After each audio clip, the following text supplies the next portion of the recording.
Total está de volta para falar sobre saúde. Hoje nosso tema é saúde dos pés. Essa parte do corpo tão importante, né? Mas que muitas vezes é deixada de lado. Um dos problemas ósseos mais comuns dos pés são as joanetes. E para falar sobre este assunto, eu tenho o prazer de receber aqui no estúdio o ortopedista Celso Eduardo. Bom dia, seja muito bem-vindo. Um bom dia, Patrícia. Muito obrigado pelo convite. Obrigada a você pela presença. Doutor Celso, joanete, quando se fala, a gente sempre lembra das mulheres.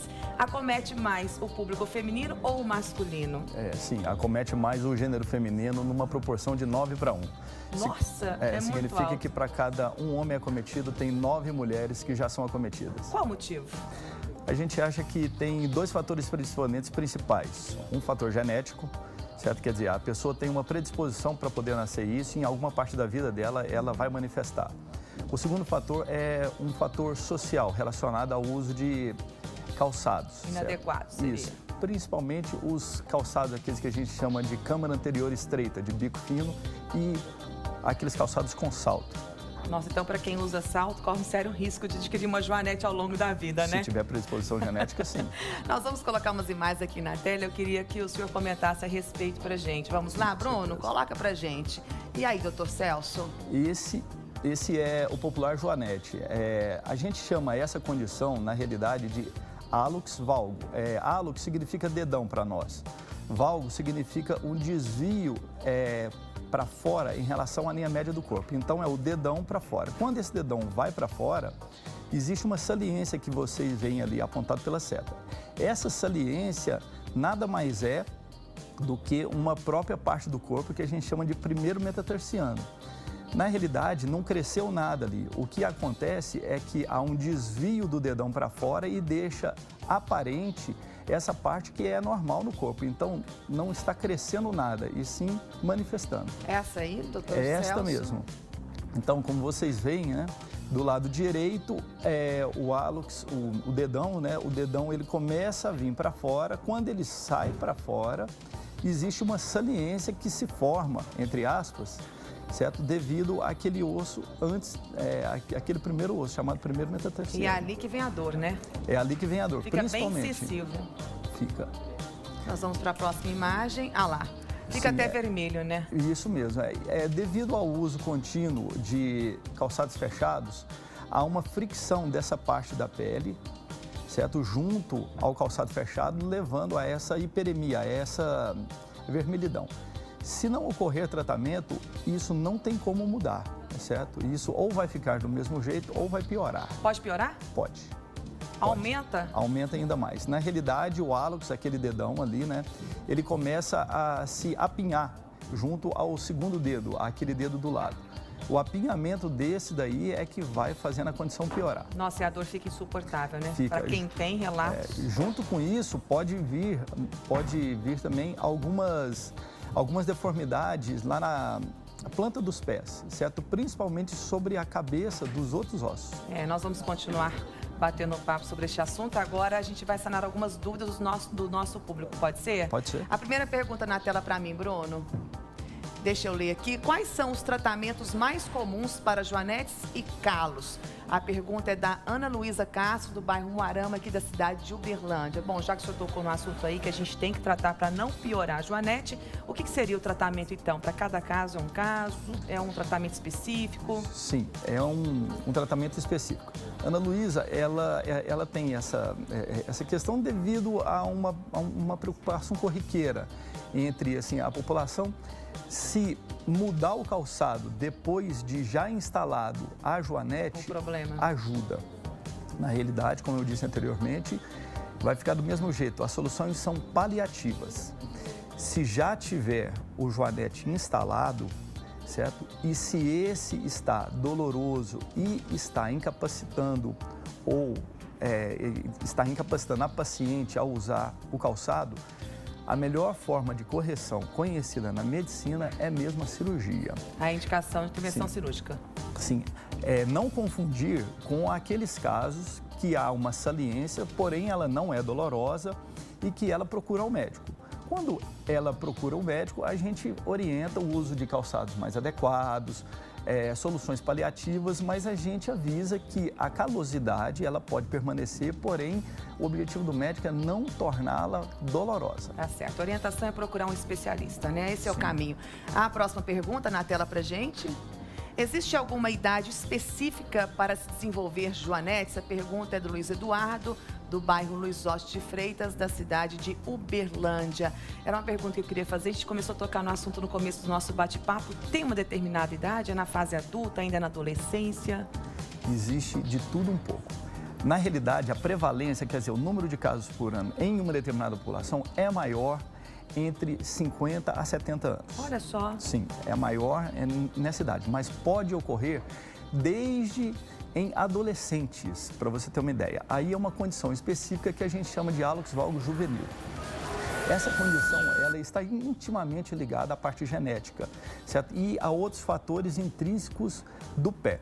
Mas a condição, ela é mais frequente numa população feminina, certo? Entre 50 a 70 anos. Tá certo, está respondido. Agora eu quero chamar o Fernando Prado, bom dia, para participar com a gente desse bate-papo. Fernando, você traz algumas receitas caseiras que são bem comuns, que as pessoas, né, doutor Celso, utilizam no dia a dia antes de recorrerem aí a um especialista e muitas vezes eu acho que não dá certo. O Fernando vai compartilhar com a gente algumas receitinhas, a gente compartilha aqui se é mito ou verdade. Pode ser, Fernando? Pode ser, sim, até porque algumas dessas receitas às vezes podem até piorar essa situação, né? Bom dia, doutor Celso. Pela cara do doutor Celso, ele já não está gostando muito dessas receitas, não está gostando muito. Deixa eu chegar a primeira aqui, já pedi para o Bruno colocar na tela para mim.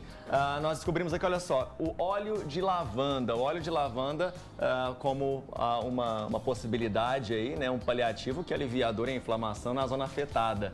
Quem utiliza passa durante a noite, né, sobre o joanete, fazendo uma leve massagem.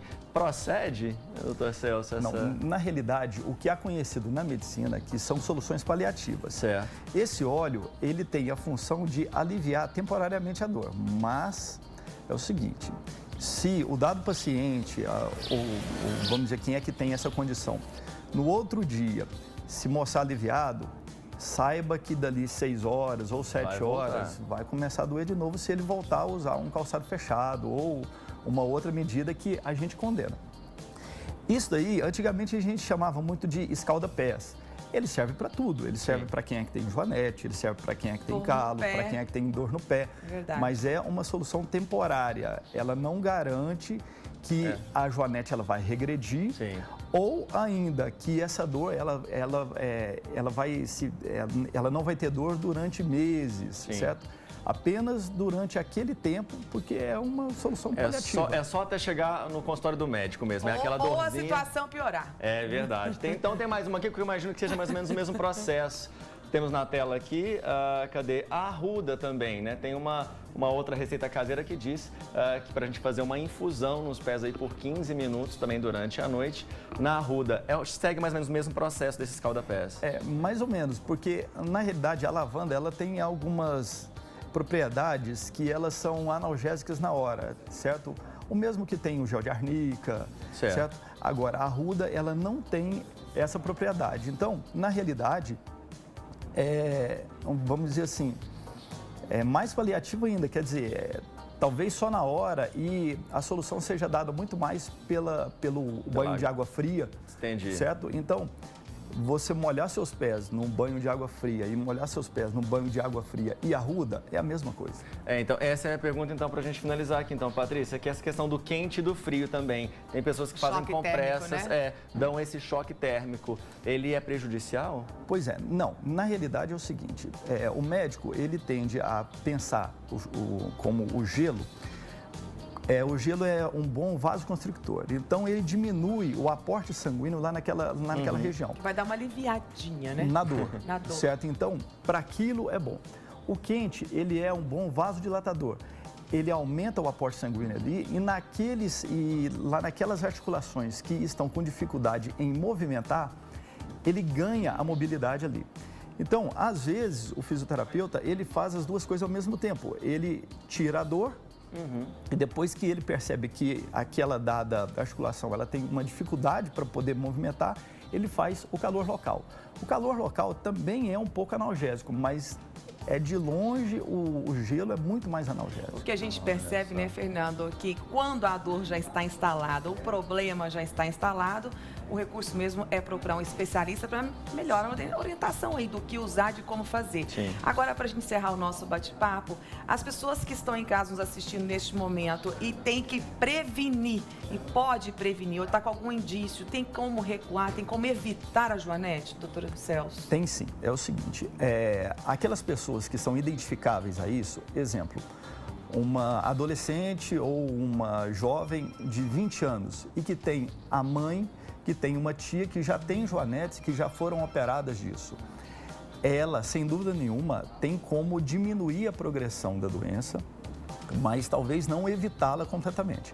A diminuição disso se faz com calçado de câmara anterior larga, quer dizer, de bico mais largo, e um calçado que tenha até 5 centímetros de salto. Nossa, o médico hoje, a gente não está mais... meu salto, ele vem aqui. A gente não está mais proibindo o calçado com salto. A gente procura outras alternativas, como explicar aos pacientes que usar o calçado com salto numa determinada hora do dia, não ultrapassar 2 horas. Aquele calçado não deve exceder 7 centímetros, quer dizer, a parte de trás em relação à parte da frente não deve exceder 7 centímetros. A regra fácil para isso são 4 dedos. Então, se a parte de trás exceder em 4 dedos a parte da frente, é porque vai ter problema. O uso de algumas, vamos dizer assim, plataformas que deixa a mulher mais alta, mais assim, elegante, mas que não deve ter essa diferença em mais do que 4 dedos. A gente sabe que acima de 7 centímetros, a possibilidade de ter alterações biomecânicas na parte da frente do pé é muito grande. Então, sou uma forte concorrente para ter. Tá certo, foi um prazer, um bate-papo gostoso, bem orientativo aqui com o ortopedista, doutor Celso Eduardo. Fernando, obrigada também. Obrigado. Até daqui a pouco. Doutor Celso, volte sempre, adorei. Viu? Obrigado. Um ótimo dia para o senhor e muito obrigada pela presença. Muito obrigado. Tchau, tchau.